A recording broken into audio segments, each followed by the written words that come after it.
Bhavnagar Somnath national highway પર સિંહોના વાહન અડફેટે મોત થવાની ઘટના મામલે ભાજપના નેતા અમરીશ ડેરે કેન્દ્રીય વન મંત્રીને રજૂઆત કરી છે। તેમણે પત્ર લખી કહ્યું છે કે અહીં અંડરપાસ બનાવવામાં આવે જેથી કરી આ અકસ્માતો ઘટાડી શકાય। ભાવનગર સોમનાથ નેશનલ હાઈવે પર સિંહોના અકસ્માતને અટકાવવા અમરીશ ડેર દ્વારા કેન્દ્ર સરકારમાં રજૂઆત કરવામાં આવી છે।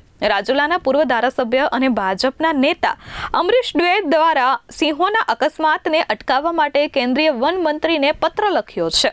તેમને વન મંત્રી ભૂપેન્દ્રજી યાદવને પત્ર લખી રજૂઆત કરી છે કે સિંહોના મોતને અટકાવવા માટે રાજુલાથી ઉના સુધીના નેશનલ હાઈવે પર અંડરપાસ બનાવવામાં આવે। આ અંડરપાસ બનશે તો સિંહોની સુરક્ષા અને હાઈવે પર થતા અકસ્માતો અટકી જશે।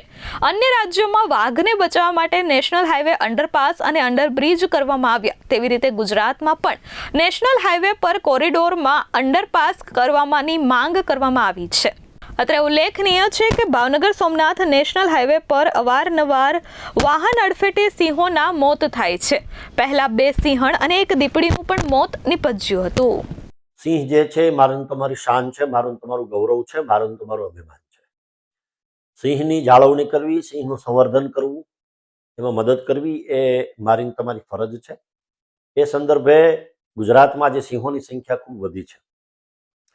નેશનલ હાઈવેની જો વાત કરીએ એટલે કે કોસ્ટલ બેલ્ટની સોમનાથથી લઈ અને ભાવનગર સુધીની, તો ખૂબ સારા રસ્તાઓ બન્યા, પૂરપાટ ઝડપે ગાડી દોડે છે અને આ વિસ્તારમાં સિંહોની સંખ્યા પણ ખૂબ વધી છે। ત્યારે આપણે બધાએ એક સહિયારો એવો પ્રયાસ કરવો જોઈએ જેથી કરીને સિંહોના અકસ્માતો નિવારી શકાય। એ સંદર્ભે રાજ્ય સરકારની સાથે સાથે કેન્દ્ર સરકારમાં માનનીય વન અને પર્યાવરણ મંત્રીશ્રીને પત્ર લખ્યો છે કે જે રીતે અન્ય રાજ્યોમાં વાઘને બચાવવા માટે નેશનલ હાઈવે ઉપર અંડરપાસ કરવામાં આવ્યા છે, અંડરબ્રિજ કરવામાં આવ્યા છે, મહારાષ્ટ્ર છે, છત્તીસગઢ છે, મધ્યપ્રદેશ છે, એ રીતે ગુજરાતમાં પણ આ નેશનલ હાઈવે જે કોરિડોર છે એમાં અંડરપાસ કરવામાં આવે જેથી કરીને સિંહોને અડચણ ન પડે, સિંહોને સારી રીતે બચાવી શકાય અને મારું તમારું જે ગૌરવ જે છે એને વધુ ગૌરવ અપાવી શકાય। Dharmesh Mehta, S24 news, Amreli.